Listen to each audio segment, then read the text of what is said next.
may not agree with me on this topic, but I'd rather see my society be more sexually active than to see my society be more violently active.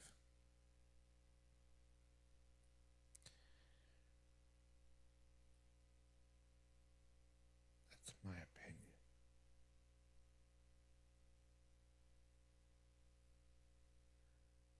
Can you be more sexual instead of more violent or physically cruel? That's what I want to say. Why do you want to cut rather than fuck? Why do you go to the stab instead of the sex? That's what's wrong with this world these days. People would rather hurt others than to have sex with them. So it's like, how am I supposed to help you guys figure out yourselves? Somebody didn't teach you right in sex ed a long time ago. That's an absolute fact. Don't blame the Bible. Don't blame God. Do you know why?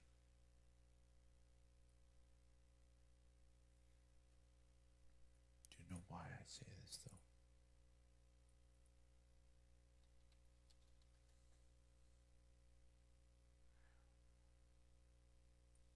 Blame. Do you know why I say this though?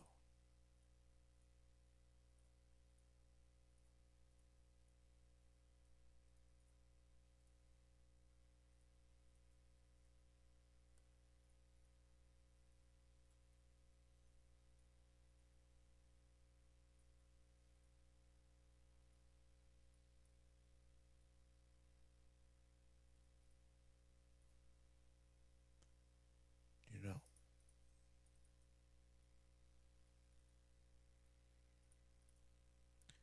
Do you hear what I mean?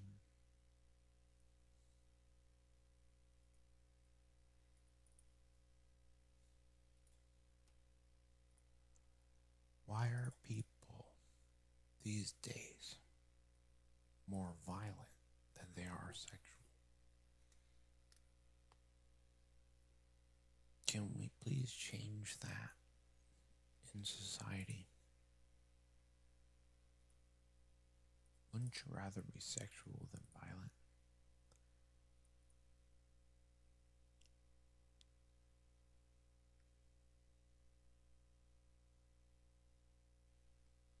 Sin-wise, God will probably love you a lot more if you love someone sexually versus physically maiming them. Can you guys get that figured out? Gotta get that figured out. It's not that hard. Can't believe people are this dumb. I'm not trying to insult you.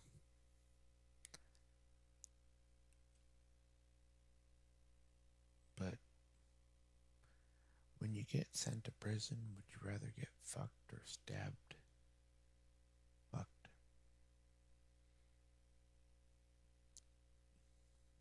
Sexual thing.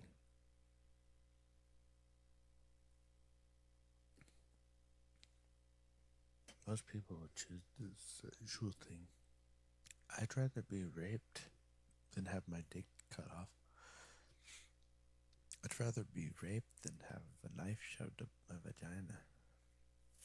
I'd rather be raped than have my tits cut off. I'd rather be raped.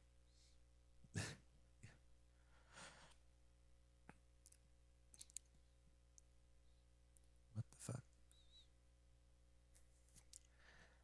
I'd rather a sexual thing than yeah.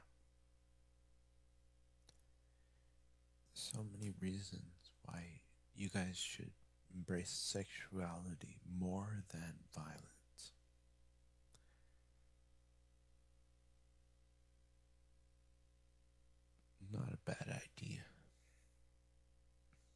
didn't say make 1,000 more babies. I'm not trying to overpopulate everything. Make more. Make more.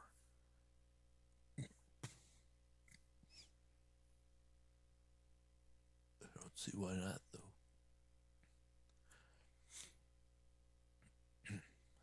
So, I don't know. In my opinion, word to the wise, you'll all be better off if you're sexually more accepted. Like, if you're sexually more open versus violently more open, you'll be better off in the society. You'll live longer. You get hurt less. And you're happier. So that's why you should do pleasure first. Ouch. It's not at all. Like, violence is ouch. Why do you choose ouch first when you should choose hug first? Hug versus dead. I'd rather hug a bear than to be stabbing a bear in the head. Why do you choose to kill the bear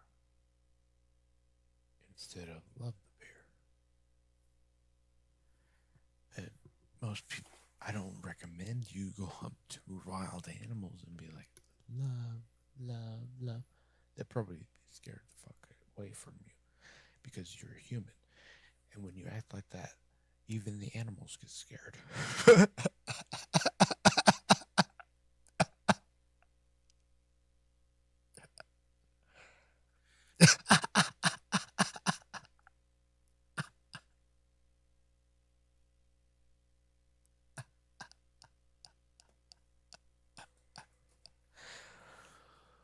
Holy shit.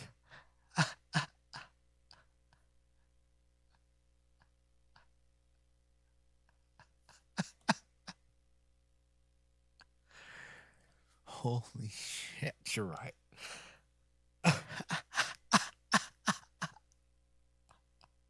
You're like, Mr. Bear, Mr. Bear. And he's like,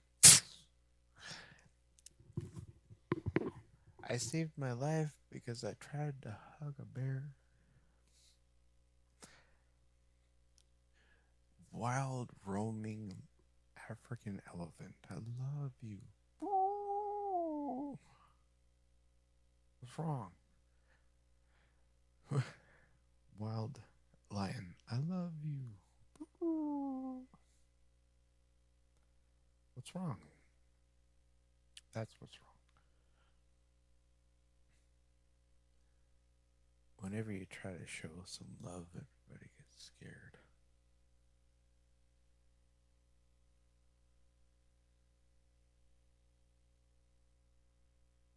Love is a powerful thing. Where'd that go?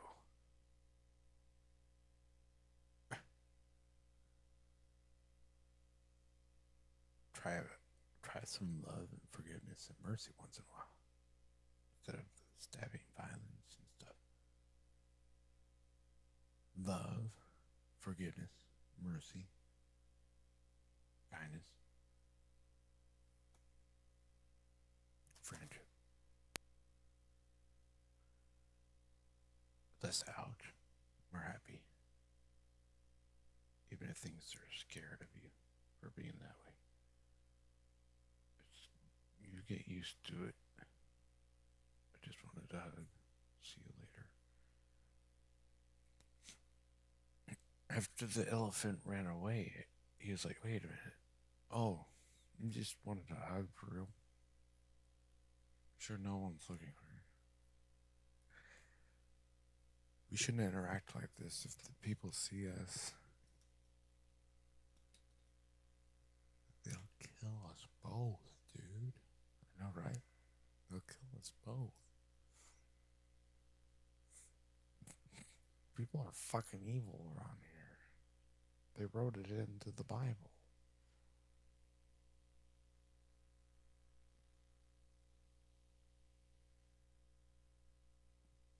The Bible has evil in it. Be careful. Don't kill people because you love something. Don't kill yourself, kill because you're stupid.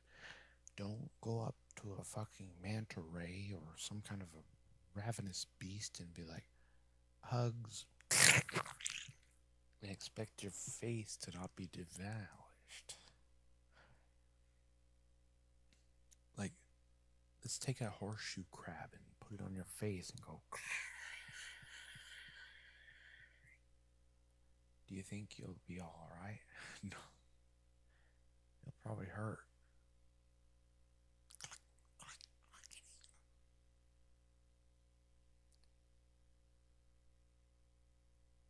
Wanna put a horseshoe crab on your face? Wanna put a horseshoe crab on your face? That's not love, that's stupid as hell.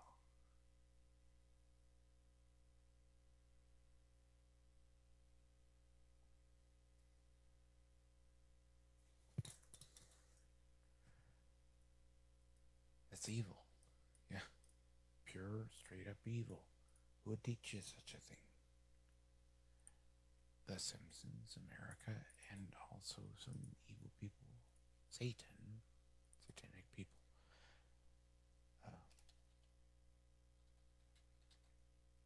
Horseshoe crabs on your face will literally destroy your face.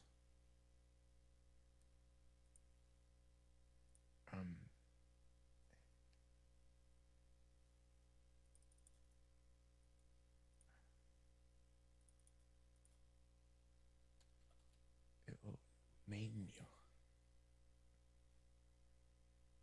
You will look like you'll have nothing good for you.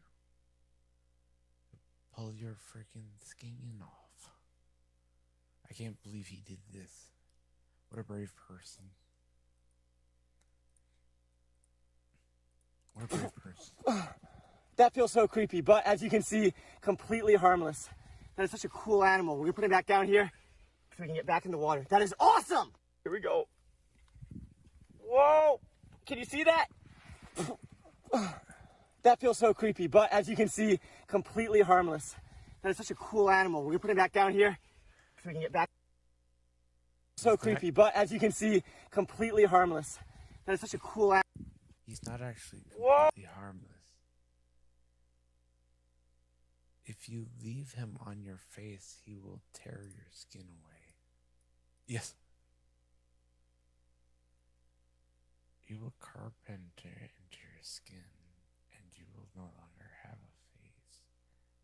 I don't know. This is one of the most unusual and prehistoric looking animals in. Hi, everybody. This is how.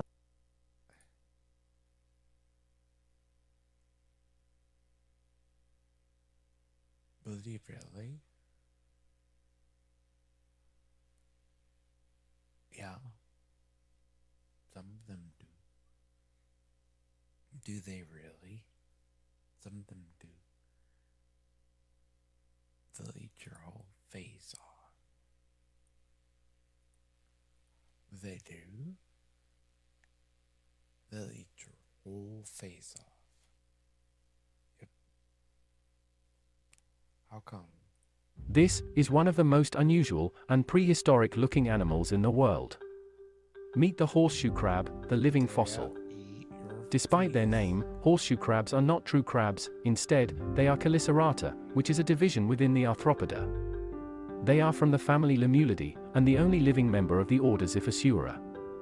The fossil records go back from 250 million years, during the early Triassic, to over 480 million years, in the lower Ordovician period.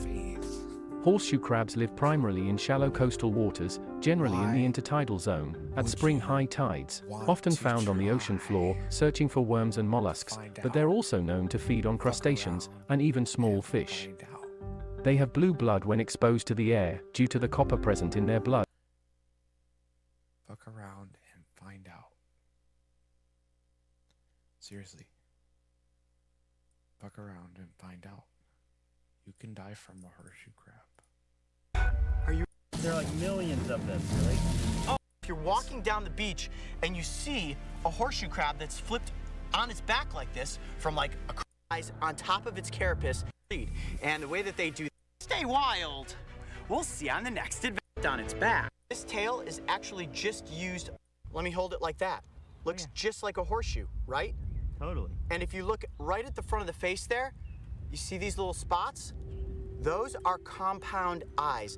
Actually, this animal has 9 eyes in total. The 2 right here, 5 light-sensing eyes on top of its carapace, and then on the underside, 2 simple eyes that they actually use to kind of sense their environment. And scientists think that the eyes on the underside are actually just left over from when they were in a larva stage. So wait, those are eyes on the top of that? Yes, and it looks like a face, doesn't it? You see that? I always thought that was just like a helmet, like a shell protection. Well, the top of this animal is called the carapace. Just like a lot of other arthropod species, this is a very dense, very hard exoskeleton. They don't actually have an endoskeleton, you know, bones and cartilage like a human, but on the underside, look at that. Looks just like a scorpion or a spider. Whoa. Can I touch the top of it? Yeah. Totally safe. Is it tough? Yep. Oh, wow. Yep, exoskeleton. It's just like a turtle shell, actually. Yeah, well, I thought it was a turtle when we first walked up, and look, you've got some sort of a barnacle growing up on top of it. It's covered in a little bit of algae and seaweed. Now, here's something that you may not know, and something very cool. Let me turn it like this and just hold it in the palm of my hand. That is me holding a living fossil. The ancestors of the horseshoe crab have been on the planet for over 450 million years. And this species right here is the Atlantic horseshoe crab. There's only 4 horseshoe crab species in the world. This is the only one that can be found off the coast of the United States. And this one specifically, this design, the Atlantic horseshoe crab, has not changed in over 230 million years. That dates back to the Triassic period. So this creature was crawling around on the basin of the ocean during the time of the dinosaurs. How cool is that? Now, they do get quite a bit bigger than this, and I'm guessing this is a female. The females are about 25% larger than the males. Wow, it's almost impossible to hold on to. Look at the underside. It does look like a stinger. It does, and that's why people are afraid of these things. They think that they're gonna get stung. Look at this. Nope, this tail is actually just used like a rudder. Although it does have all of these barbs, it's very intimidating, but it cannot hurt you at all. In fact, if a horseshoe crab gets flipped on its back like that, see, it tries to right itself up, it actually can't. And that's a big misnomer, that these arthropods are capable of flipping themselves back over. And there's actually a conservation effort that was launched in the 80s called Just Flip 'em. And the Just Flip 'em concept is that if you're walking down the beach and you see a horseshoe crab that's flipped on its back like this, from like a crashing of a wave, what you're supposed to do is just gently grab the carapace and flip it right side up.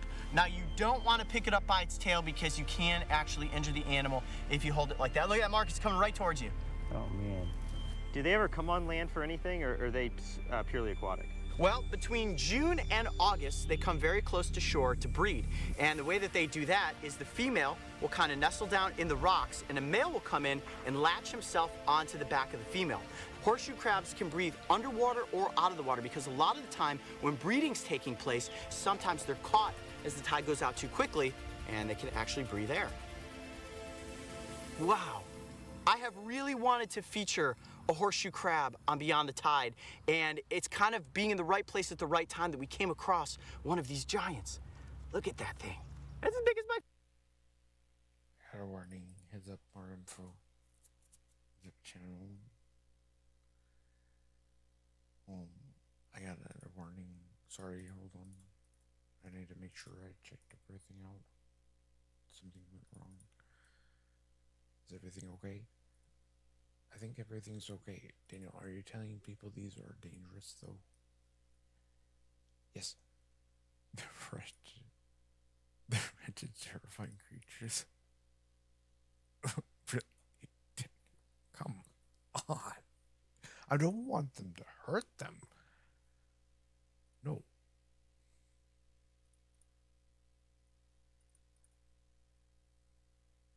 I love horseshoe crab. But I would never put one on my face. Unless it was going to eat my face off of it. Yes. I imagine the horseshoe crab literally would kill me.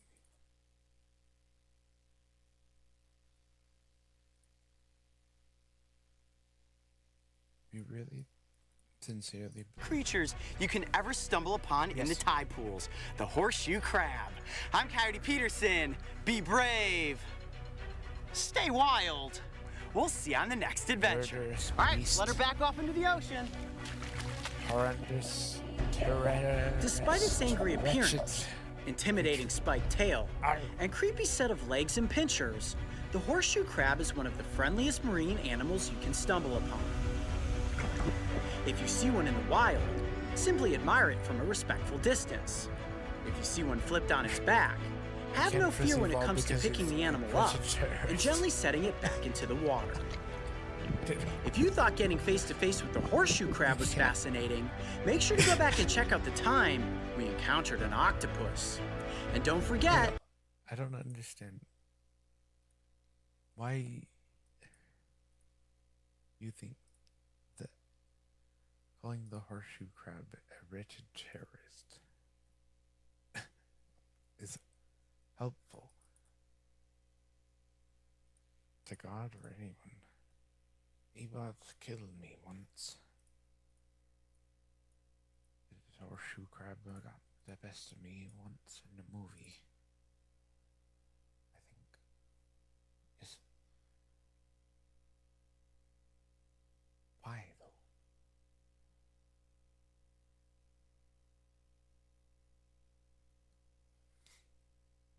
He got me.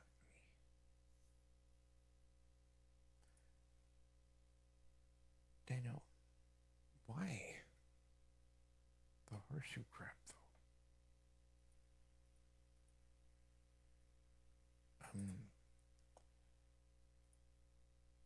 People have been saying this a lot. Yes, there's many warnings, I know. I'm getting many warnings. I know.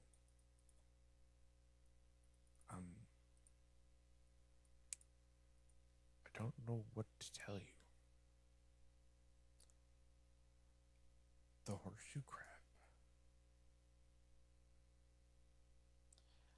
I always honestly felt that it would hurt me. I've never met one. But why do people always try to take my stream down when I think they're gonna kill me? Why do people always want to take my stream down when I say something like the horseshoe crab will eat my face? Why? I feel like it would. It seems like it would. If I left it there for a while, it probably would scratch my face out and poke at me. Yeah. I don't want to spend too much time with one of those. That's true. Then why don't you tell people that?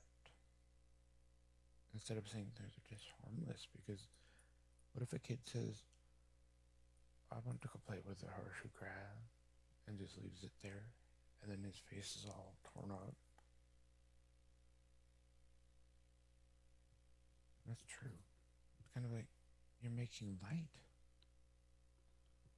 You're making light of the reality of the horseshoe crab's dangerousness. They're dangerous.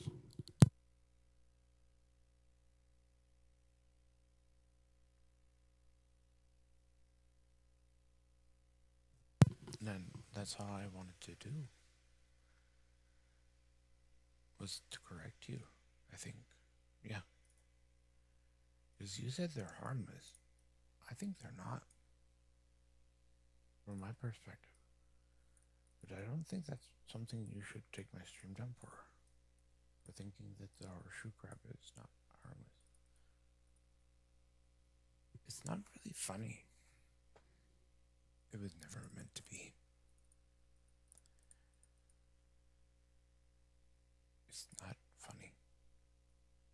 these animals are to be respected.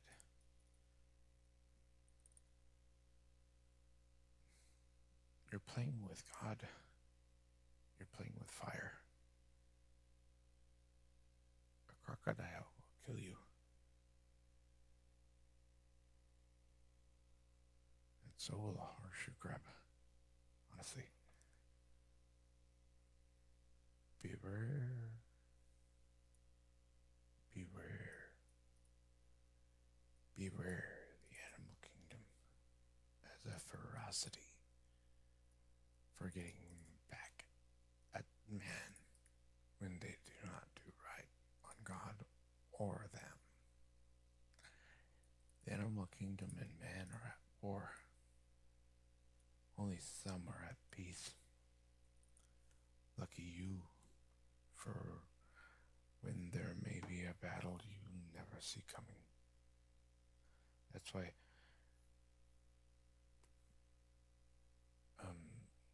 Crocodile Dundee, Mr. Crocodile Explorer, died from a stingray.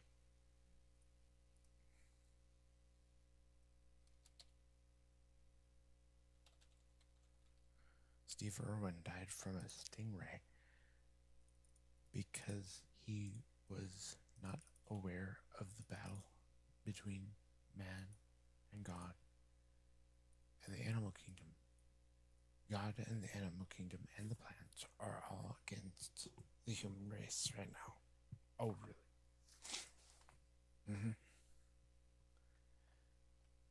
And I'm on God's side. Yeah. I'm on God's side. Bear in mind, a crocodile has the capacity to explode out of the water so hard and so fast.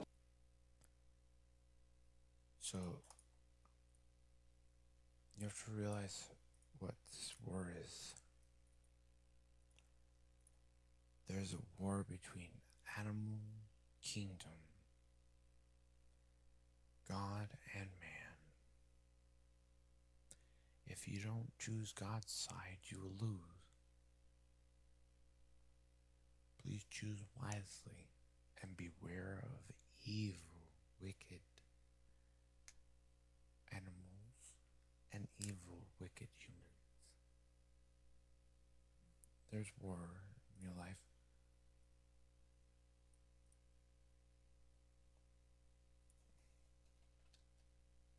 And Steve Irwin underestimated or did not have seen it coming. Did not know. So what happened? I don't even know. What happened? Oh, it just randomly attacked.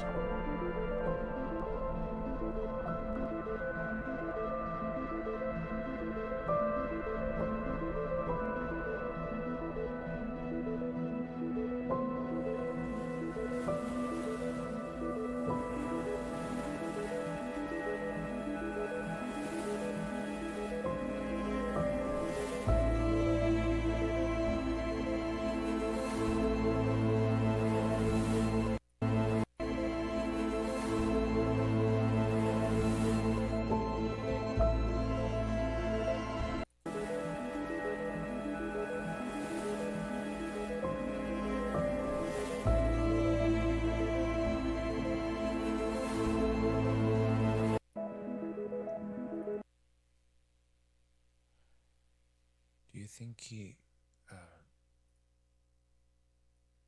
deserved that?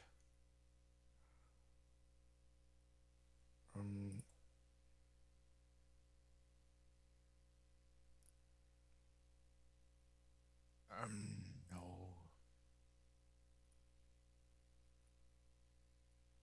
It depends.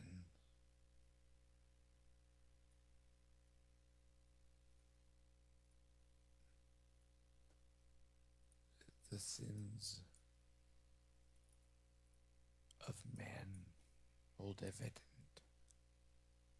and his deeds were not righteous or just enough, apparently, for him to live longer.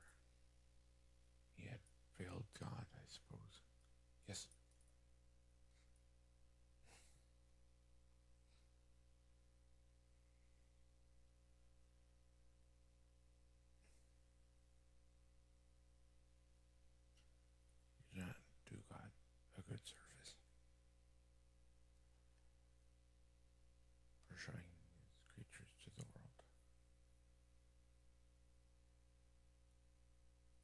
She's gonna bite.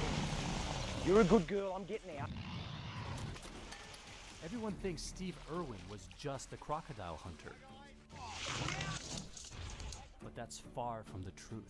The reason I've been put onto this planet is to save wildlife. Their habitat's being destroyed. They're caught in a war. They're gonna go extinct. We're running out of time. But when he tragically died, things got a lot worse.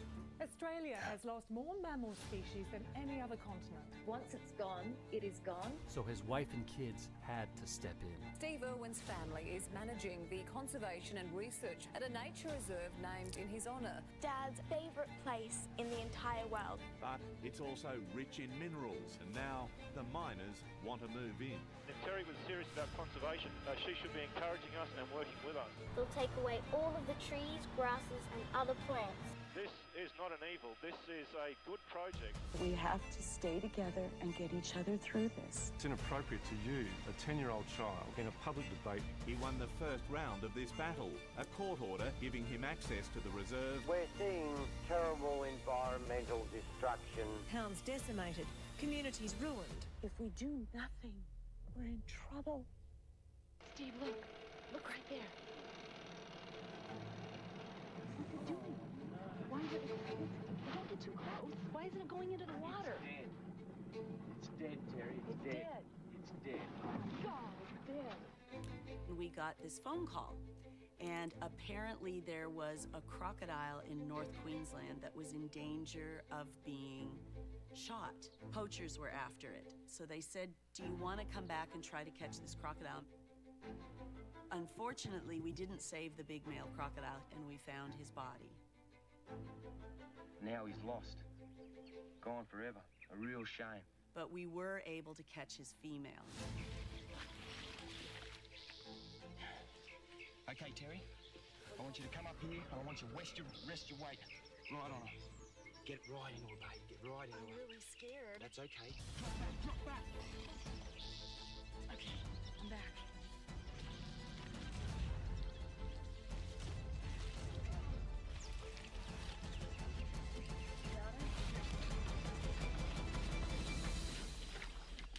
That's incredible.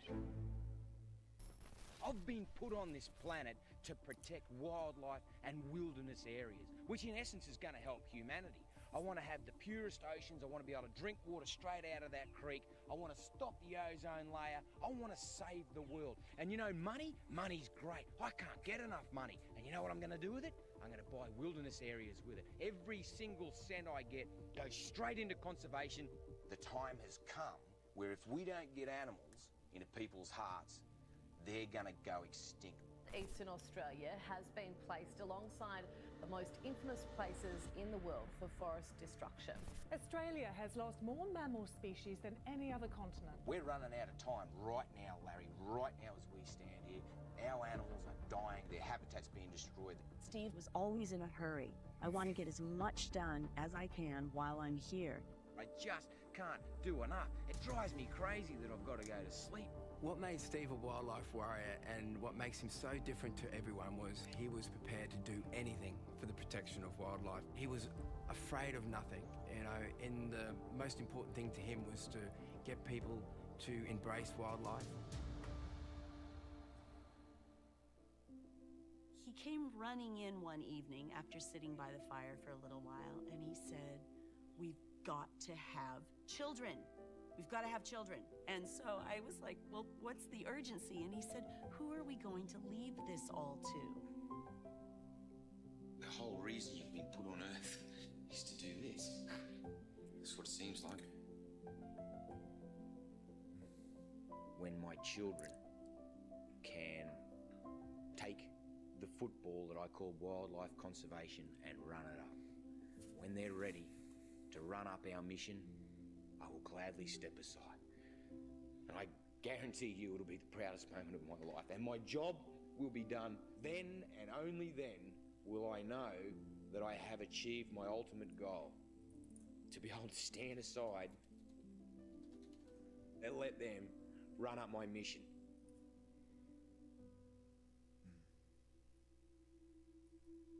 Now remember Steve saying to me, I'm getting to the point in my life where I would like to spend more time being a dad and less time filming.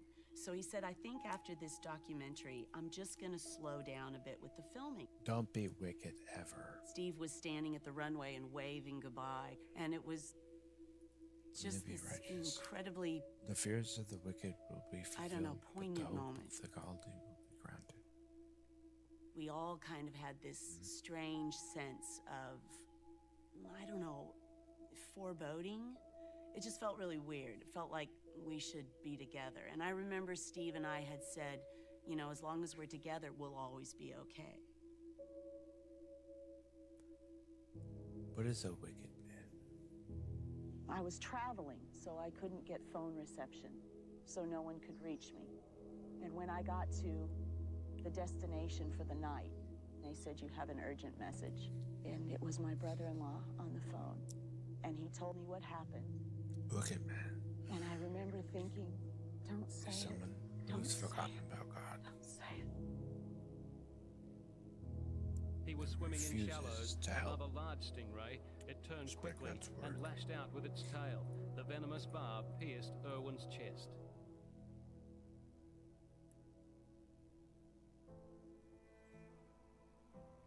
I looked out the window and I thought, oh, my children. He wouldn't have wanted to leave the children. And I told her He everything should have about it. served his And Lord.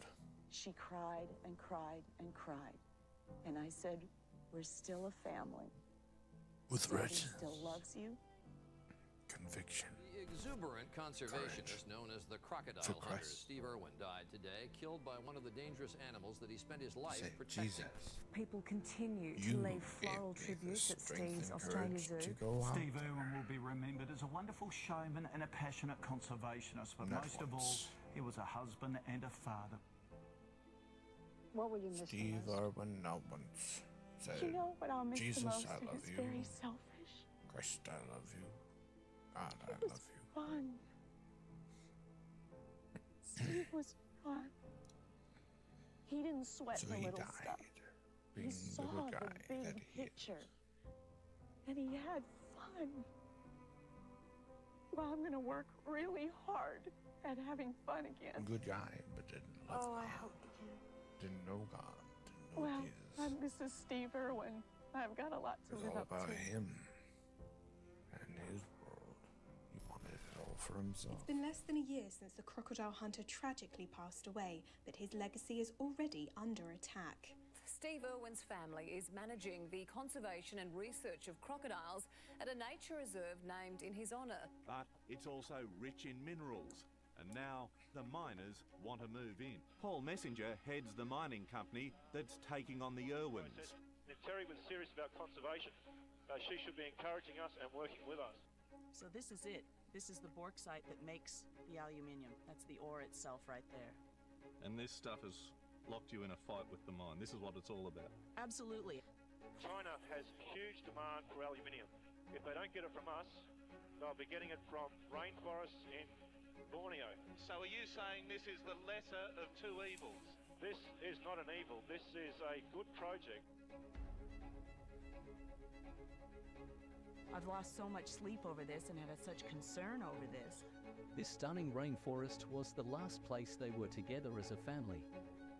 This was Dad's favorite place in the entire world. There's a whole host of species that live here, and I'm hoping to see a few of them.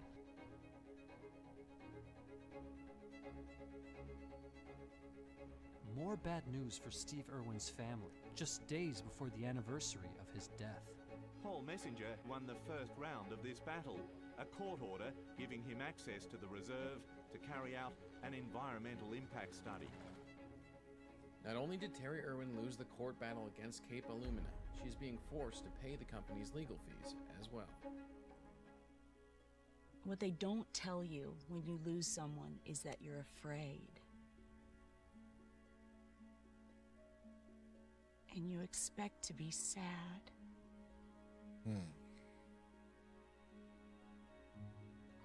But it's a bit scary too.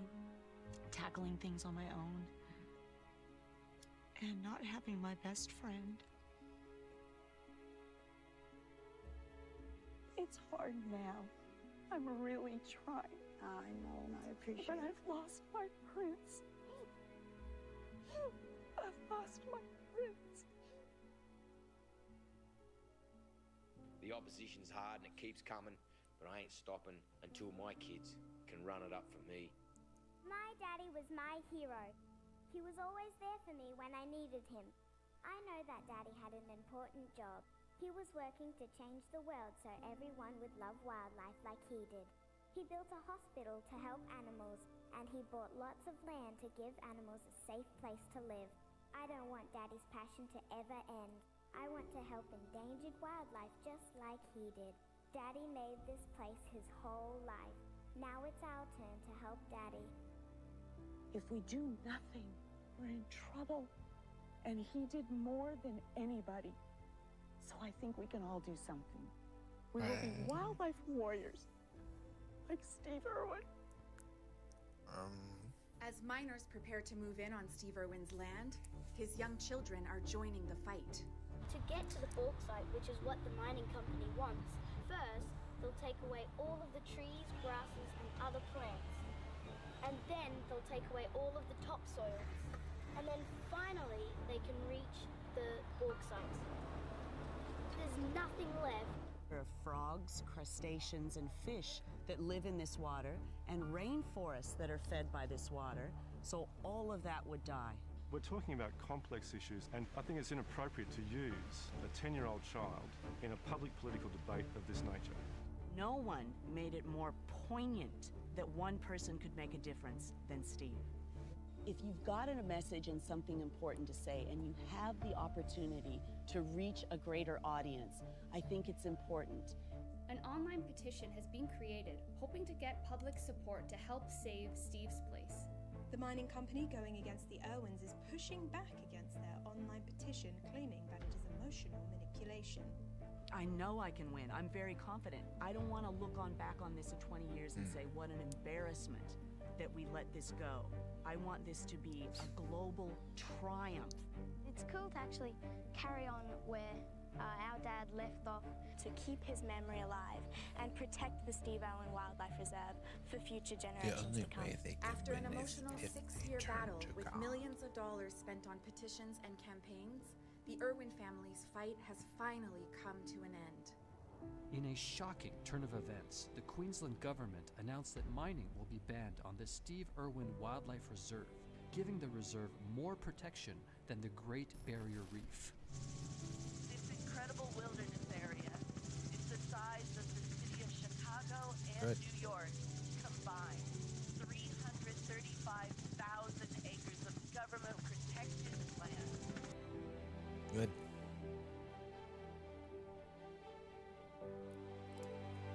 Thank God for that. Cannot tell you how much just respect and admiration I have for my mum. She could see this legacy that he started, and she said, you know what, I'm making sure that this is going to continue and grow and get bigger and better every single year. Don't forget to thank God too. G'day and welcome to Australia Zoo. Dear My mum and dad Lord. built the zoo from Can't a you tiny thank little God reptile park too? to what it is today. Isn't it incredible? Why can't you thank God? Why does it always have to be about you?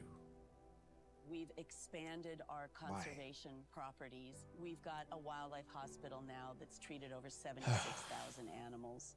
Thank God. I'm very proud of being part of something that is now even bigger than when Steve was here. And you know, Steve everyone should have saw thanked Dad God as too. this larger-than-life His character, wife, which he was his in whole real family life, should thank 120% God. every single day. But you know, Mum Everyone was the one who should kept it thank going. God. It's pretty special. We want to make sure that everything that Dad lived and died for continues on forever, and we work every single day with our conservation. That's my mission. I want to really continue his work and make sure that his memory and his message is kept alive. It's never really been what we do, it's just who we are. I know he'd be very proud of You his guys kids always today leave God out and of everything. what they are achieving in their lives. When they're ready to run up our mission, I will gladly step aside. Then and only then will I know that I have achieved my ultimate goal. Don't be flippant in your faith.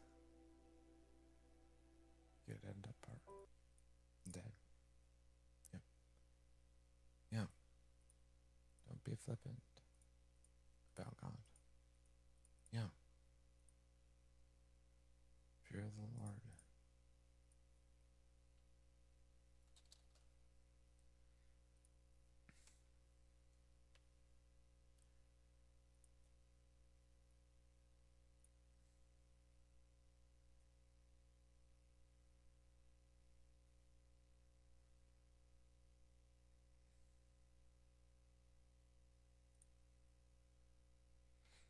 Blessed is the man who fears the Lord, who greatly delights in his commandments.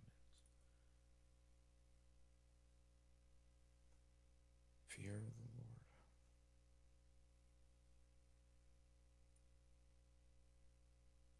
Yeah.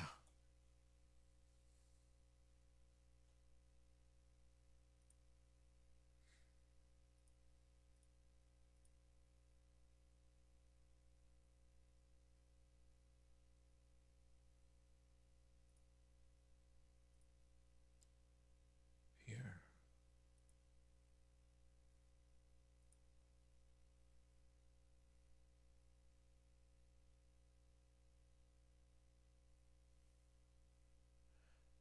The right fear of God is quite explicitly a blessing of the new covenant.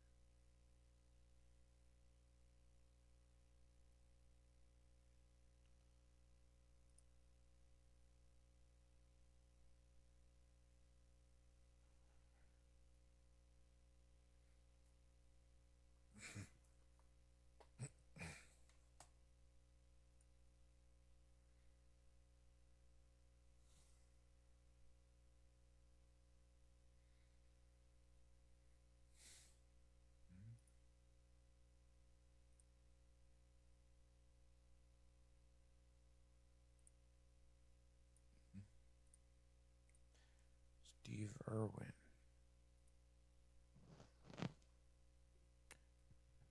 This is Daniel. God will talk to you when he talks to you. I know my face looks all messed up. It's okay, Steve. It's alright. No, don't.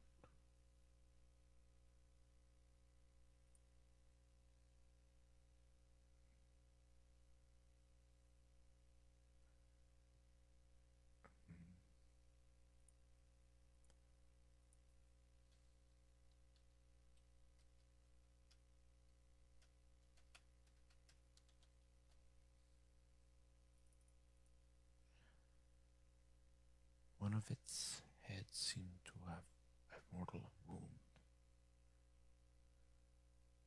but its mortal wound was healed, and the war marveled as they followed the beast.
Please say one more time,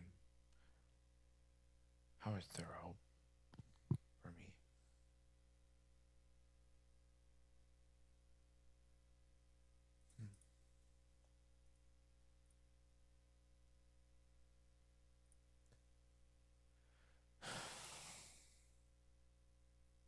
You're right.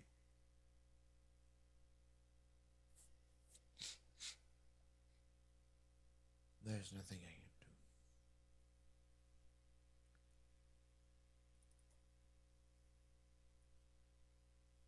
You're true.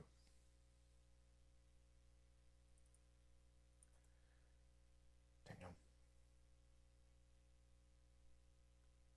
I feel bad.